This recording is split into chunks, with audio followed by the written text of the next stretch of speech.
All right, so I broke out pretty much my main guitar here, my Strat, purple Strat. And tonight what I'm gonna do is I'm gonna play A minor pentatonic scale, but I'm only gonna play it on the B and high E string. So just linearly, just 2 strings. So for some of you, this is, gonna help you get out of it, just playing up and down. So what I'm gonna do here is I got a jam track already kind of started here in the middle of the track. And I'm just gonna play for 30 seconds or something. And then I'll stop and show you some of the things. And okay, so here we go. All right, so solo motif.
Okay, so again, everything right there I did was 2 strings, A minor pentatonic, okay? So what we gotta do here is we gotta outline the A minor pentatonic scale on the high E string, and then the B string, and then we're gonna combine the 2 strings together, okay? So A minor pentatonic is a 5-note scale, and it's made up of A, C, D, E, and G. So let's find those notes on the high E string. So we got open E, 3rd fret of the E, G, 5th fret of the G, 5th fret of the high E, which is an A, home bass, since we're in the key of A minor, 8th fret C, 10th fret D, 12th fret E, that would be an octave already from that E, then we keep going, 15th fret of the G, or 15th fret is G, 17th fret is A, 20th is C, and the 22nd is D. And then on the B string, there's no B, so we gotta start C at the 1st fret. We got C at the 1st fret, 3rd fret is D, 5th fret is E, 8th fret is G, 10th fret is A, home bass, main out, 13th fret, so we're back to kind of the beginning here. 13th fret is C, 15 D, 17 E, 20 is G, and 22 is A. Okay, so now we're gonna combine the 2 strings together. This is really cool, and a lot of different things that you can do when you start to combine these together. So again, starting at the B string of the 1st fret, we get 1, 3, and in the high E, we get open 3. So we get C, D, E, G. And then we go to the 3rd fret of the B string, and we get 3, 5, and then 3, 5 in the high E. So that's D, E, G, A. And then we go to the 5th fret of the B string, and we get 5, 8, and we get 5, 8 in the high E. And then so that would be E, G, A, C. Then we go to the 8th fret of the B string, 8, 10, 8, 10 on the B and E, A, G, or G, A, C, D, G, A, C, D, and then it's going to be 10, 13 on the B and 10, 12 on the high E. And that is A, C, D, E. And then we get 13, 15 on the B and 12, 15 on the high E. C, D, we're at the beginning, C, D, E, G. And then 15, 17 and 15, 17 B and E, D, E, G, A. 17, 20, 17, 20. Again, that's E, G, A, C. And then the last one is 20, 22, and 20, 22, both B and E. And that is, where are we at? G, A, C, D. Okay, so then, like any scale or anything, like you have to just, you're gonna probably have to spend a little bit of time, just like,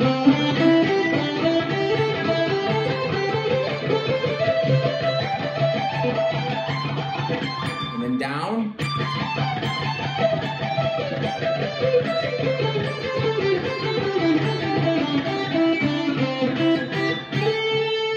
So I brought it back back to an A, just to kind of for my ear to hear that tonal center of A. All right, so there's a lot of cool things here we can do. The one thing I want to say right away is that if you heard me when I was playing there in the beginning, I went. Now that to me right there, because if I'm up here or down here soloing and something all of a sudden it's like.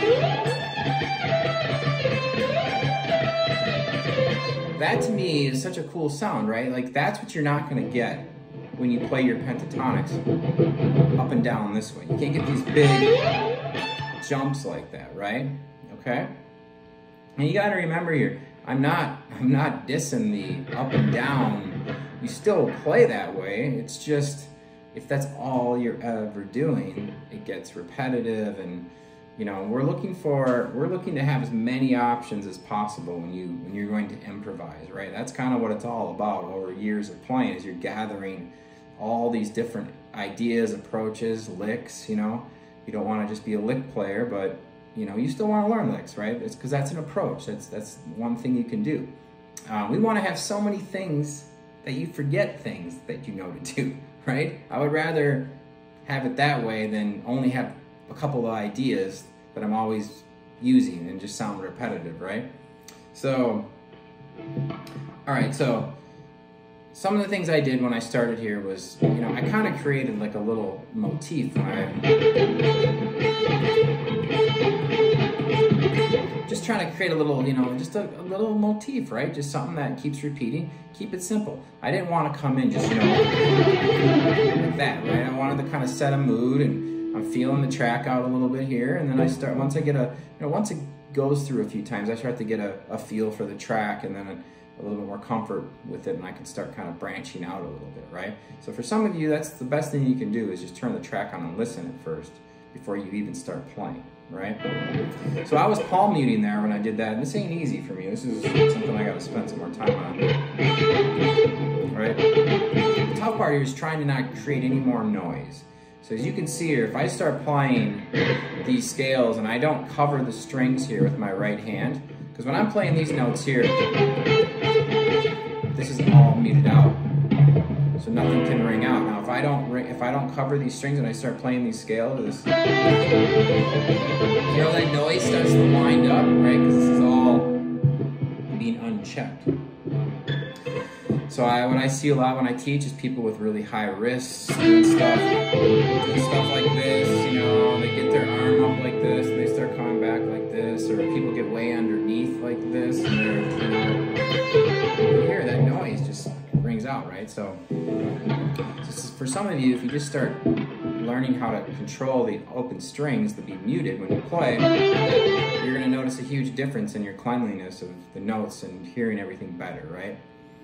That's more important on stage too, or it's always important, but really on stage when you're playing with higher volumes, because that, especially with gain on, because I have a lot of gain on right now, so it just wants to feed back, right? Okay, so yeah, so you know, I started out with this, you know, kind of a something like that. I mean, I don't remember exactly what I was doing, but it was something in that vein, okay? And some other ideas I did here, well, I already showed you the one where I went, you know, I jumped to really high sounding, the higher sounding notes, and then came down, right? Okay, so that's a cool thing to do. So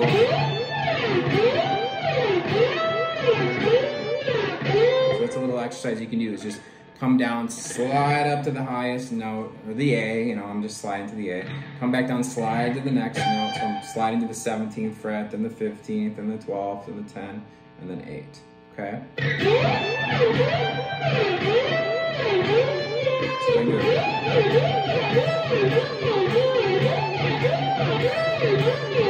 So you want to start to get the control, right, of being able to hit that right away. So what else did I do here? I know I used, you could say double stops. I kind of consider them fourths.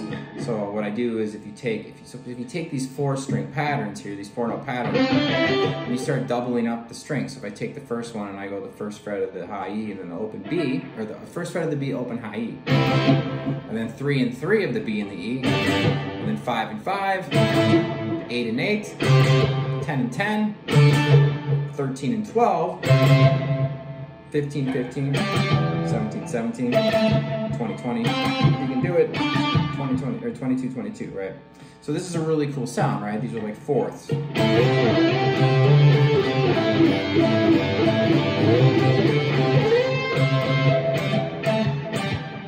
Okay, so let me just quick play to the music to make it.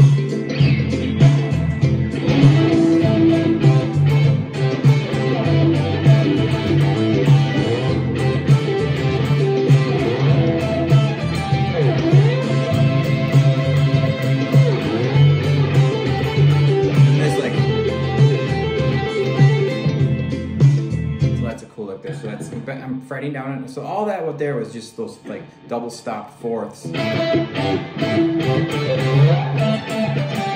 so a really cool sound, right? Then when I got here, when I put down an 8 and 8, I hammer on the 10th of the B string from the 8th there, I'm fretting down, right? And then I'm picking the 8th of the high E. Now I'm hybrid picking it, so on the high E, so I go.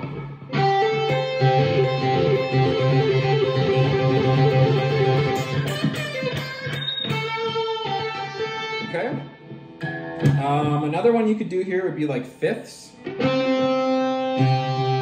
that'd be 1 on the high E, or 1 on the B, 3 on the high E, 3 on the B, 5 on the high E. Almost like power chords. Well, that's what fifths are, you know. Except here, if you conform to the pentatonic, it wouldn't really be a power chord. This would be 5 and 8. Still sounds cool. You could play 7 because that B is in the full scale, but 8 and 10 on the B and E, 10 and 12 on the B and E, 13 and 15, 15, 17, and then you're back to the 15 or 17, 20, and then 20, 22. So let me just kind of mess with that for a second here.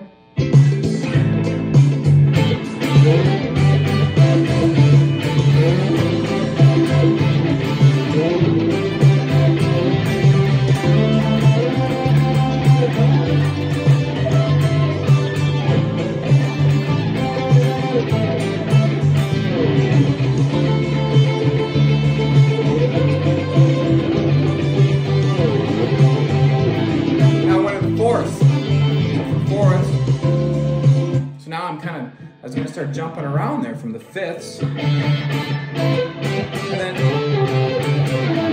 I jump into the fourths. So this is getting interesting, right? Because now you're getting out of just single note picking, and you're starting to play with intervals. Intervals in music are the distance between two notes. So it's really important that you understand all of your intervals on the guitar.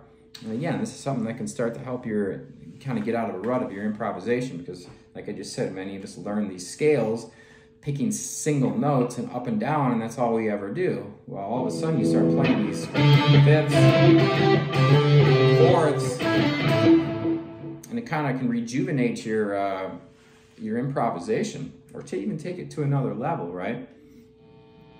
Okay, so now one thing I didn't do, when this is something that I've been working on, is double pentatonics. I'm not going to get deep in this, but so now I'm combining 3 notes together on each string. So on the B string, like here, I'd be at like the 5th fret, it would go 5, 8, 10. It's a big stretch. And then I would do the same thing on the high E, 5, 8, 10.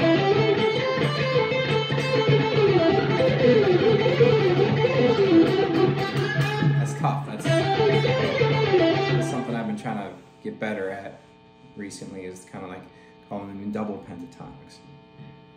All right, so another thing here, let's think about, is rhythm. So I think that's one thing that really gets overlooked here when it comes to improvisation. We're all focused on the notes, which is important, but you really got to think about it like notes and how you play the notes, right? So let's think of a rhythm. First off, let's think about what the quarter note pulse here is of this jam track. So that means like what would be kind of rocking out to with our bobbin head or whatever. So right here, so it's 1, 2, 3, 4. So the reason that that's important to know is because now if I know what the quarter note pulse is, I know what all my different beat subdivisions are in between this. So 1, 2, 3, 4. Let me make sure that was 1, 2,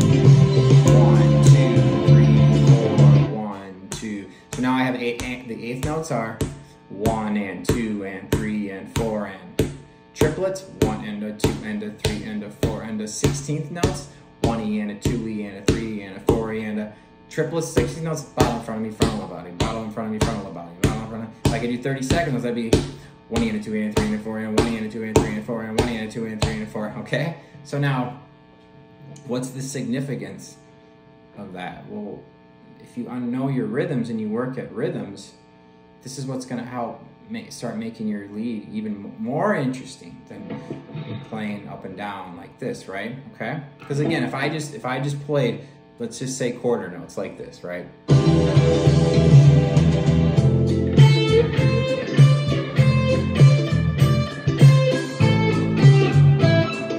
Like that's gonna get super boring really, really quickly.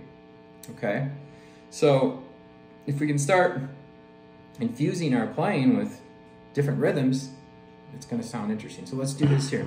So let's take a 16th note, right? So even if I started doing this, just to get the feel of it. This is my 16th note. 1 E and a 2 E and a 3 E and a... Now if I just take out the last one and I just go 1 E and 2 E and 3 E and 4 E and 1 E and 2 E and...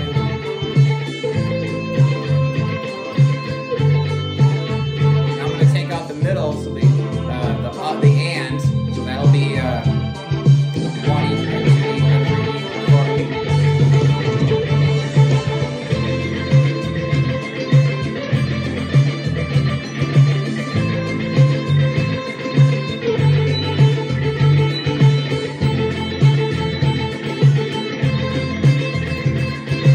Now what I'm doing is I'm just simply starting to mess with breaking up the 16th notes. So if I think about that as being 1 E and a 2 E, and I just start taking out, like the one I did was a 1 E, a 2 E, 1 E, a 2 E, a 3 E, a 4 E.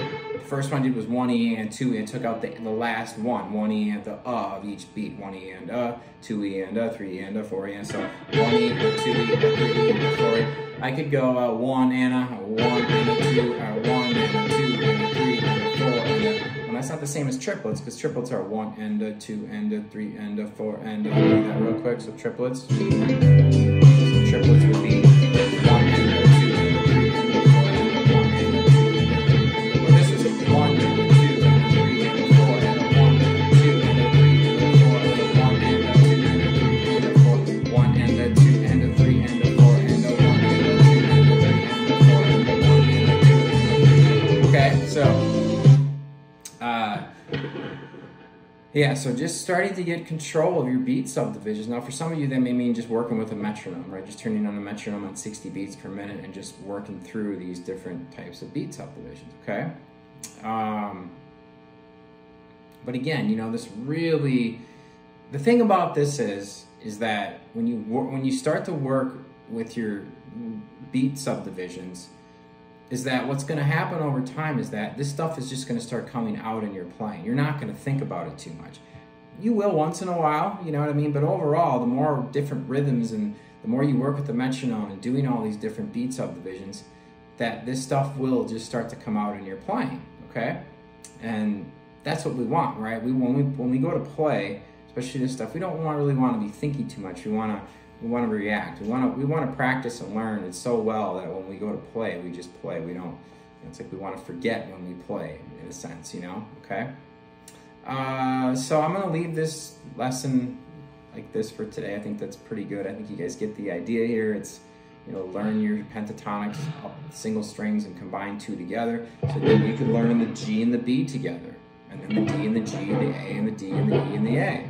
Right? And then when you learn all that, and you realize that you're just crossing all of your box shapes just linearly, right?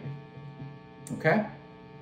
So I'll just kind of play out here, and then I'll see you guys next time. Like the video, subscribe, What else? If you want lessons, let me know. If you have ideas for lessons for this, for video lessons, please let me know. I'm doing what I can for you guys off the top of my head here. So if you guys give me input, that's great. All right, thanks so much. Here we go.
Thank you.